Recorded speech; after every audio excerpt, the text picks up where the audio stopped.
Siapa bilang dokter itu pinter? Enggak. Dokter itu enggak pinter. Buktinya apa? Setiap orang datang pasti ditanya. Kalau pinter ngapain ditanya? Dokter itu yang pinter cuma satu, Pak. Dokter hewan. Enggak pernah ditanya, langsung disontek. Itu. Dokternya marah sama saya. Yang goblok tuh orang Islam, Gus. Kenapa? Kenapa yang kentut bokongnya wudhu yang dicuci mukanya? Oh, kurang ajar ini orang. Saya bilang, dokter, kenapa orang Islam yang kentut bokongnya yang dicuci kok mukanya? Sama dengan dokter. Kenapa yang sakit matanya kok yang disontek bokongnya? Matanya itu disontek, tak bilang. Kalau penyakit jasad itu kan ada, yaitu misalnya kita sakit bisa ke rumah sakit, misalnya kita korengan bisa ke rumah sakit. Tapi kalau sakit hati itu obatnya apa Pak Gus? Hanya itu aja. Assalamualaikum warahmatullahi wabarakatuh. Bapak sudah tua kok masih galau sih.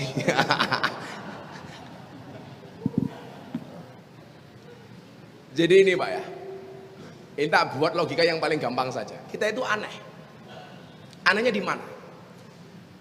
Begitu kita lapar, yang kita ingat-ingat satu, apa? Restoran, rumah makan. Begitu kita masuk restoran dan rumah makan, ada jaminan nggak yang kita cari ada di situ? Nggak ada. Pak, saya pengen makan ini. Oh, sorry mas, nggak ada. Begitu motor kita rusak, yang diingat-ingat siapa? Bengkel. Ada jaminan nggak bengkel bisa dandani motor kita? Nggak ada. Kadang-kadang rusaknya apa, malah yang ditandani apa itu? Ya, dua. Nomor tiga. Kalau kita punya masalah keuangan, yang diingat-ingat siapa? Bank. Minimal penggadean. Bagaimana caranya sertifikatnya masuk bank, BPKB-nya masuk penggadean. Katanya Bapak menyelesaikan masalah, nambah masalah. Beda kalau Gus Miftah Pak, menyelesaikan masalah tanpa makalah. Kalau kita sakit, yang diingat-ingat siapa? Dokter. Yang diingat-ingat siapa? Rumah sakit. Ada nggak jaminan rumah sakit itu bisa menyembuhkan kita? Belum tentu. Istri saya itu termasuk korban malpraktek. Dikatakan bukan pembengkakan air asi itu namanya apa Bu? Mastitis. Ternyata kanker payudara. Jadi sisa air asi yang tidak keluar itu kan jadi bengkak. Itu namanya penyakitnya namanya mastitis. 2 tahun divonis mastitis. Ternyata begitu ditindaklanjut kanker. Rumah sakit yang kita tuju belum tentu bisa menyembuhkan kita, bahkan bisa malpraktek.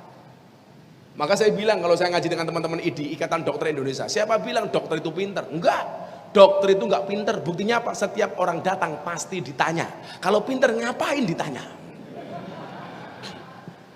Dokter itu yang pinter cuma satu Pak, dokter hewan. Enggak pernah ditanya, langsung disontek gitu. Dokternya marah sama saya. Yang goblok tuh orang Islam Gus. Kenapa? Kenapa yang kentut bokongnya wudhu yang dicuci mukanya? Oh, kurang ajar ini orang.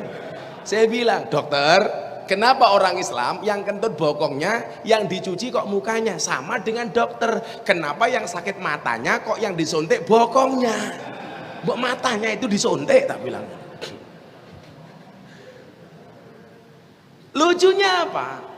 Kalau kita punya masalah seperti itu, langsung tadi lapar restoran, sakit dokter rumah sakit, motor rusak bengkel. Kita lupa ada satu tempat yang kita datang pasti Allah kasih. Ud'uni astajib lakum. Apa? Allah, masjid. Makanya ketika Nabi Muhammad diuji, pamannya meninggal, istrinya meninggal, dikasih hiburannya juga masjid. Minal masjidil haram ilal masjidil aqsa. Kalau kita galau ke kebun binatang, Ragunan. Padahal Allah mengajarkan kalau kamu punya masalah, susah, galau, minal masjid ilal masjid. Maka satu golongan, satu hari di mana tidak ada perlindungan illa dhilluh, kecuali perlindungan dari Allah. Siapa? Rajulun qalbuhu mu'allaqun bil masajid. Seseorang yang hatinya terpaut dengan masjid. Masuk masjid menjadi solusi, bukan problem. Adzan solusi, bukan problem.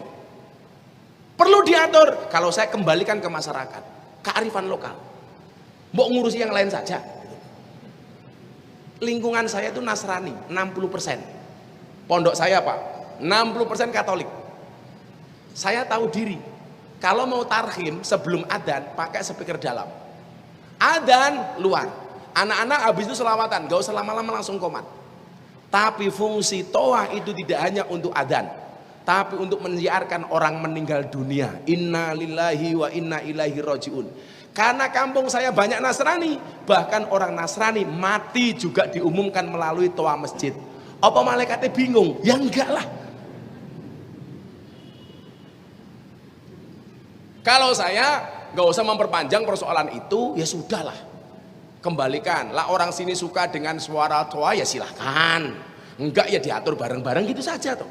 Nggak usah dibuat peraturan yang neko-neko.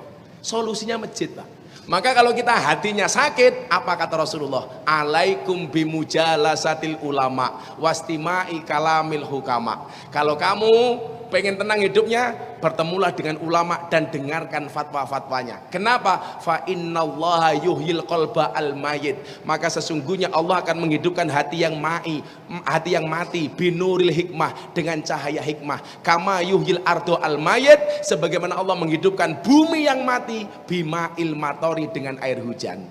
Jadi bumi bisa hidup dengan air hujan, hati bisa hidup dengan ilmu dan ikut pengajian. Nggak usah galau Pak. Makanya kadang-kadang cowok itu harus seperti pohon pisang. Apa? Punya jantung tapi nggak punya hati. Wah.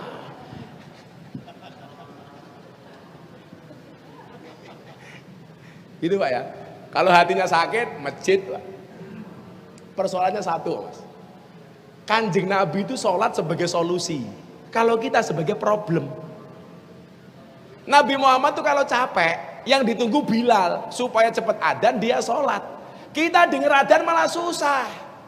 Lagi di kantor adzan duhur, Allahu Akbar, Allahu Akbar. Jawabannya apa? Adzan lagi. Itu hatinya sakit Pak. Adzan itu yang paling ditunggu cuma satu, adzan maghrib bulan puasa, itu saja itu. Makanya kalau saya dapat tawaran TV paling banyak menjelang adzan maghrib, karena itu prime time itu. Yang kurang ajar anak saya Bu, baru adzan ngasar buka puasa. Saya tanya, nah ini baru asar, kenapa kamu buka puasa? Mohon maaf Bah, saya tidak bisa membedakan antara adzan maghrib dan adzan asar. Adanya sama, ya mbahmu. Masjid Mas, Kanjeng Nabi galau, istrinya meninggal, pamannya meninggal, masjid. Masjid, Masjidil Haram, Muhammad, Masjidil Aqsa, baru kemudian naik. Masjid sebagai solusi. Nah, ini mbaknya ini. Bu.